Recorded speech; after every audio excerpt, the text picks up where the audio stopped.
Welcome to another episode of Education is Fashionable. I'm your host, Mr. Norton.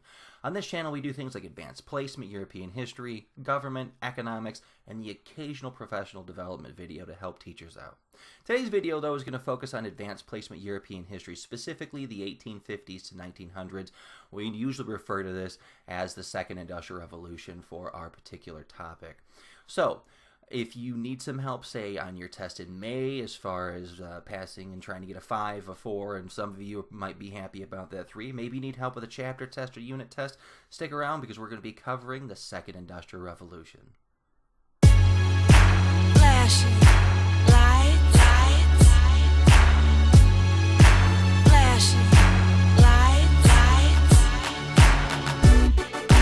Alright, so let's go ahead and get started. Like most lessons, we always start off with an essential question as far as, when we talk about things like starting off the chapter. Now, if you're in my class, those are already going to be posted on Google Classroom, so this is just kind of in case you didn't have it already. Our essential question, what were the various political, economic, intellectual, and social reform movements in Europe in the late 19th and early 20th centuries, and how did they affect both governments and the masses? Now, this is something that if you're working in my class, this isn't a one-day thing, and chances are you're not going to be able to answer all of this by the end of the video. This would be a work in progress. You're gradually trying to figure this out as you move forward. But this is something that we will cover today. This is going to be our learning targets. There's a lot of them. This isn't going to be the shortest video. So our learning targets determine how Germany was able to surpass Britain as the leader in industry during the Second Industrial Revolution, explain how mechanization in the factory system became the predominant modes of production by 1914, list and describe the new technologies that were invented that helped integrate national and world economies, explain how governments responded to the volatile business cycles of the late 19th century, explain how new methods of transportation and other innovations created new industries, improved the distribution of goods, increased consumerism, and enhanced the quality of life. That is a mouthful. And then determine the effect that the Second Industrial Revolution had on women. So let's actually get into it. We're going to be talking about some background to the Second Industrial Revolution. So this time period becomes known as the Second Industrial Revolution.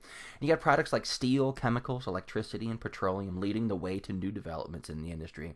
Britain is also seeing their dominance and industrialization slip to other continental nations in Europe. This isn't going to be anything new if you're one of my students. I've been talking about this for quite a while, that they start off with all the advantages and then slowly over time they start to lose it. Not that they're going to become some weak economic nation. They're still going to have a very strong economy. The first major change was the switch from iron to steel, which occurs in 1870. Now let's talk about some advantages of steel. Basically, it's stronger and lighter than iron was, and Germany is going to basically be the super powerhouse as far as Europe. They're going to surpass Britain as the greatest steel-producing nation in Europe. Now, Germany was able to take advantage of new technologies. They began to undergo the industrialization process too, because remember, industrialization spread slower to the continental countries than it did in Great Britain. So a lot of Great Britain's factories are already built, and they're using old technology, and it's not cheap to get that new technology.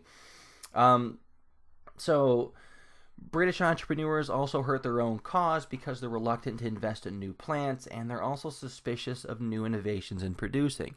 Now, this kind of seems really ironic because these were some of the things that we had talked about as reasons why continental Europe did not develop as fast as Britain did, because you had people who were kind of stuck in their ways and afraid to invest money.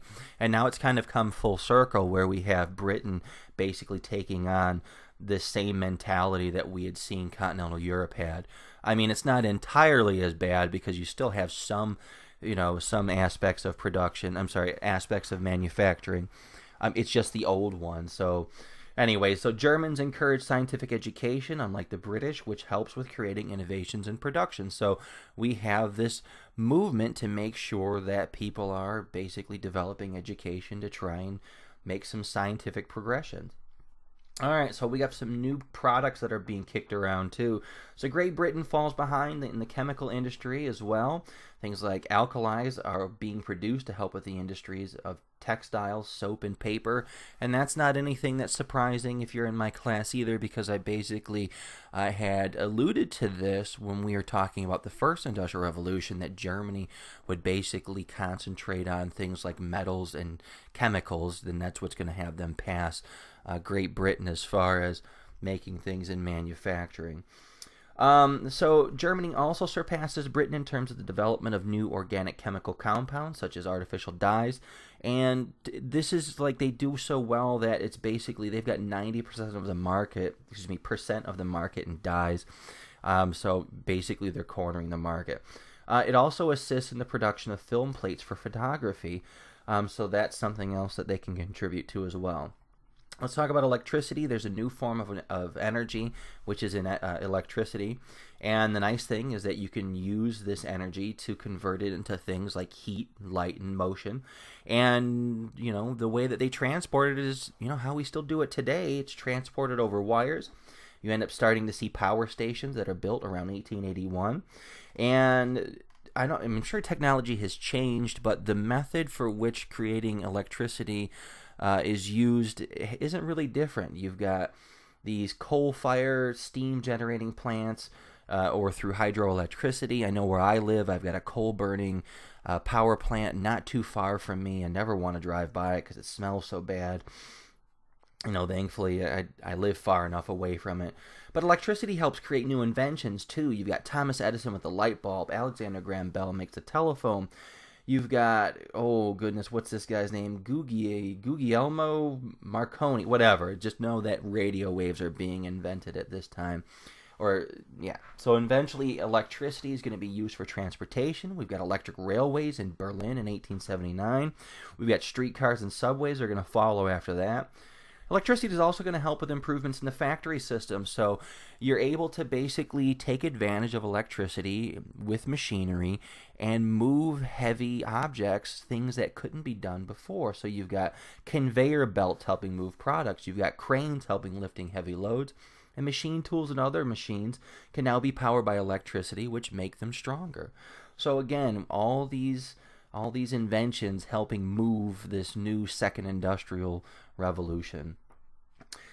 So the first internal combustion engine around 1878 is created as well. It's fired by gas and air, but the problem is it's too unstable. And the first successful version was one that used liquid fuels. So, we have some dabbling and trying to get some combustion engines going on. Ocean liners begin switching from coal burning to oil burning, and we also have internal combustion engines giving rise to the automobile and the airplane. I mean, you're still doing horses prior to this time, so we start having, airplanes and man, I'm stumbling through here. We'll fix it. We're having automobiles and airplanes coming through here. So we've got Daimler helps with develop the automobile, and if you're not familiar with Daimler, they're not called this anymore, but Chrysler Motors used to be owned by Daimler, so it was Daimler Chrysler. Now I think it's Fiat Chrysler, but Henry Ford leads the way in bringing automobiles to the masses through the use of the assembly line. So if you're familiar with American history, this concept is basically being developed around this time. And of course, when you can make things cheaper and faster, that also makes the prices cheaper and faster. So cars start to become more common as far as society sees. We got some air transportation innovations too. It starts with the Zeppelin. You got to keep in mind one of the dangerous things about Zeppelins is they were usually filled with hydrogen. I mean, just look at the Hindenburg. Very flammable, very disastrous event. You've got airplanes being invented by the Wright brothers. You're not going to see aircraft being used just yet in warfare, not until World War I. And we'll get into that when the time comes. But that's actually the next chapter we have to cover is World War I. So, this is just getting ready to happen. So, some of the things that you should be able to do at this time, if we were in class doing this, this would be where we spend about 10 minutes working together. Well, you would be working together, and then we'd have a discussion. So can you summarize why Germany is able to surpass Britain as the leader in industrialization? And can you describe the new products and technologies that are available during the Second Industrial Revolution? And tell me how they helped develop new industries, improve the way goods were distributed, and enhance the quality of life. All right. So let's get into another topic here. We're talking about new markets and old ones. So the growth of industrial production depends on the development of markets for the sale of manufactured goods. And foreign markets are already saturated with European goods, so if it's saturated, you're not going to be selling anymore. So then you already are. And so basically at this time, they start to examine opportunities for them to make more money at home. Europeans are the richest consumers in the world, so obviously there's a market for their goods at home. You get a dramatic increase in population that comes after 1870, and it leads to an increase in consumerism. Other things that lead to advantages for businesses is that real wages increase between 33% and 66%. That means people have more money to spend on your product. The cost of producing and transporting goods are reduced, which lead to lower prices. Again, people are going to be buying more. Ever since we talked about the agricultural revolution, we see these opportunities for people to basically start spending more of their money on consumer goods. They don't have to sit there and devote so much money to food. With me getting more money, I've got more things to purchase in terms of consumer goods. Now, some of the ways that you actually make people aware of these things, it's called mass marketing, and basically it's used to try and sell consumers these products. And these come in the forms of things like department stores and catalogs that are used to achieve this. Sears, I feel bad, Sears, and I got a picture up there of the Sears catalog. I don't even know where Sears is anymore. I think the last one that I even have in my area, which is like in Lincoln Park. I don't even know if that thing's open anymore because I saw them tearing down those malls in that area. But anyway, so, the catalog, obviously the internet wasn't around down there, but, a department store was a place where you could go get all these different sorts of goods. It wasn't just a specialty shop for like just hardware or clothing. You had a bunch of different things that were all put in one place. And obviously the goal is to end up, selling you things. I mean, take a look at Sears. If you can even get into a Sears anymore, I don't know where you're at watching this video, but if you go to Sears, you can get a lawnmower, you can get kids' clothes, you can get shoes, you can get a washing machine, I can get power tools, I can get jewelry, you name it. The only thing I can't buy at a Sears usually is food. So, you can pretty much get anything you want. So mass consumption is born. We've got mass consumption, which is the purchasing of goods by large numbers of people. And people are feeling the need to own bicycles, clocks, sewing machines, and other goods. And of course, the department store and the catalog is how a lot of that is done. Okay. I'm going to go ahead and skip through this, if you're in my class, because part of the reason I'm making this video is because I'm trying to get some stuff done for you. If you've got, we always call it the old man. No, this isn't the old man book. This is a textbook. So if you've got Spielvogel, you can do this. So I'm just going to skip past this for viewing purposes. But we do have another one too. We do have another activity.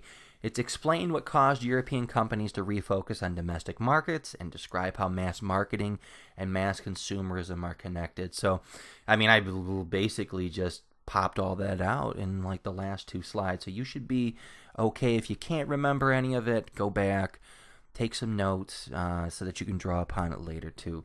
Let's keep cruising through here. It's a lot to do today.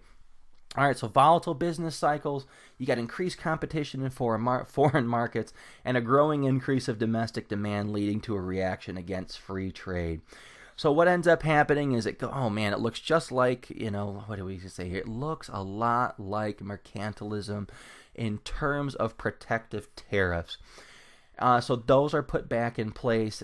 So what that does is it guarantees that the domestic industries will at least be able to sell to their own people.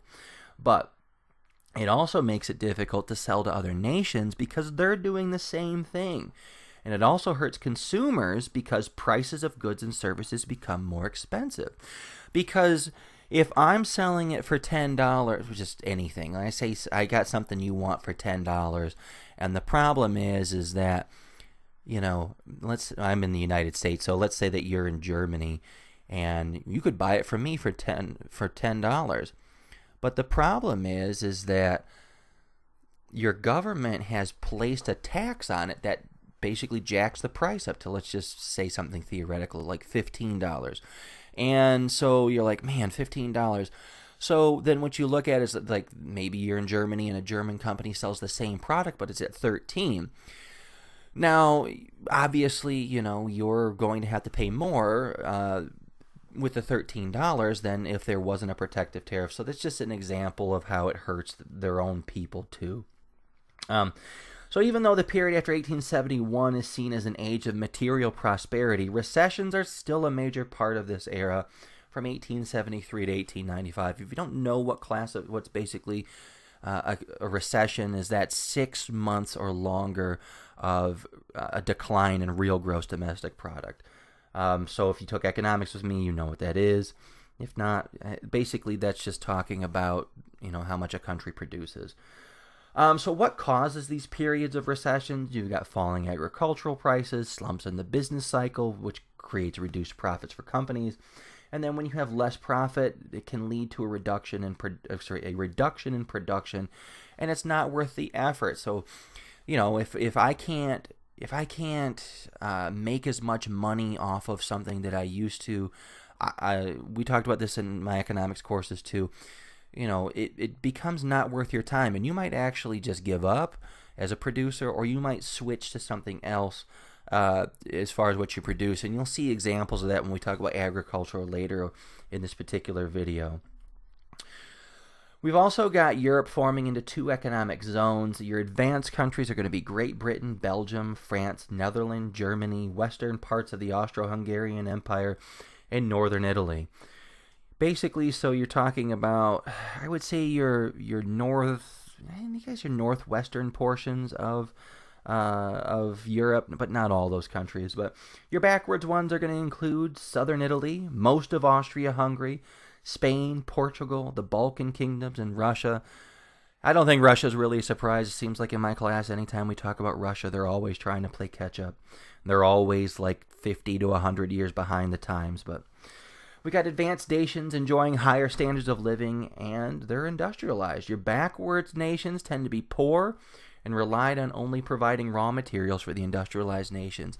That kind of goes back to when we were talking about mercantilism as well, when we were talking about colonial days, where you would basically go into a foreign country, take it over, you would make sure that they were being poor as far as not allowing them to develop in terms of manufacturing, and their only purpose, well, they had two purposes really. It was to provide you with raw materials and then buy your finished products. So this is basically kind of the same way, only you're not having foreign countries, controlling each other, but it's the same concept. All right, so effects of falling food prices. You've got the growth of industrial economy leading to new patterns for European agriculture. You got more grain and lower transportation prices, which of course leads to lower prices for grain. You got some nations creating protective tariffs to protect their home industries from cheap food imports. And of course, as we talked about earlier, that never helps the consumer. And the lowering of the price of grain also leads to the pursuit of other foods by nations. So, like an example that I talked about just a moment ago is when the price of whatever you are making, the profit that you can make off of each product is going down, it becomes not worth your time, and so you move to find something else to make. In this case, when we're talking about agriculture, you've got countries like Denmark that switched to exporting eggs because wheat had just not become profitable enough for them anymore. So some other things to talk about too is that less money is needed for bread meant that you could go out and spend more money on meat. So consumptions of meat start to increase as well. We got some new methods for farming that come about too. We've got an introduction of chemical fertilizers, and large estates can afford these and take advantage, but unfortunately the smaller farmers are not able to afford such luxury. Some farmers do form cooperatives to be able to buy those particular products, the fertilizer. Although the decline in wheat's basically devastating to the farmer, it's still good for consumers. We talked about the basic economic concepts. Yeah, it sucks if you're a wheat farmer, but you know what? I'm not a wheat farmer, so I'm going to take full advantage of the fact that I don't have to spend as much money on that product anymore. You can think to the oil industry today, like consumers benefit from cheap fuel prices, but when the industry is suffering, in some cases it lays workers off. Again, I feel bad, sort of. I mean, should I feel bad? I guess because somebody's losing their job. Like, hey, but I don't want to fill up my car for $70. I feel a whole lot better when I fill it up for $50. But that might be heartless, but oh well. All right, another one. Let's get into this. You should be able to describe what caused the business cycles to slump and how economic zones of Europe developed. We need to describe the status of agriculture in Europe during the late 19th century and the various reactions that occurred as a result. All those things were just covered, so go back if you need to, take some notes, and be able to answer that particular set of activities. We're almost done with this particular lesson, so let's get into, I think it's the final stretch here. Oh, no, it's not, because I still got to talk about prostitutes. I probably just piqued up some interest. Did he just say prostitutes? Yes, I'm talking about the 304 community. All right, so mechanization in larger factories. We've got an increase in competition, pressures to cut production costs, and basically what happens is this leads to the mechanization of the workplace. We've got that happening through conveyor belts, assembly lines, interchangeable parts, and we've already talked about some of these before too in one of the earlier portions of the lesson. But electric cranes are used to move materials, and that was a quick, short one, so let's talk about what mechanization is and what caused it to occur during the Second Industrial Revolution. Give examples to support your response. I didn't do the greatest job as far as a video is concerned because I would normally have my students pick up and do some things that I didn't exactly touch on because they're supposed to read and take notes, but we're doing a video today, so I'll just kind of go over this a little bit. So mechanization is the use of machinery to transport materials as well as aid in the creation process in factories. You have things like conveyor belts in the assembly line which help transport products that could take advantage of interchangeable parts. And if you don't know what interchangeable parts is, basically you just have the same, it's like mass-produced parts, and that's how an assembly line works, is I just put the same piece in. That goes to division of labor too, where you just have one person doing the same job all day. And you got electric cranes also being used to transport heavy machinery and other parts that are needed.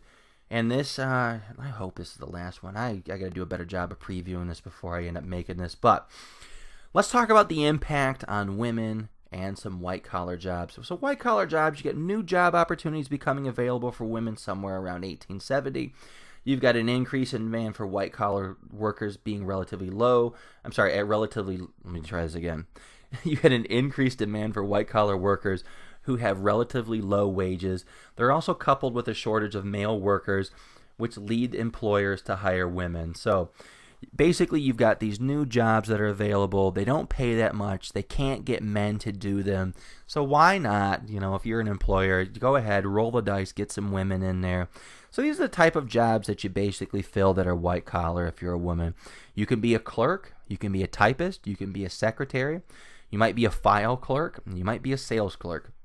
You've got some expansion of government services, too, that lead to some other white-collar jobs, like a telephone operator. You've got health and social services, teachers, nurses. Problems with white-collar jobs, though, is that they're not very exciting, which is funny because I just listed one of the jobs that I have, and it's listed as not very exciting, so am I taking shots at my own profession? Maybe not. Whatever. I mean, teaching isn't the most glamorous job, but it's not boring. But many required very little skill beyond basic literacy. That's not teaching. You have to have skill to be a teacher. There's very little hope for advancement. Well, I'm starting to rethink my career. All right. Anyways, advantages of white-collar jobs for women. It gives you an opportunity to work outside of the home.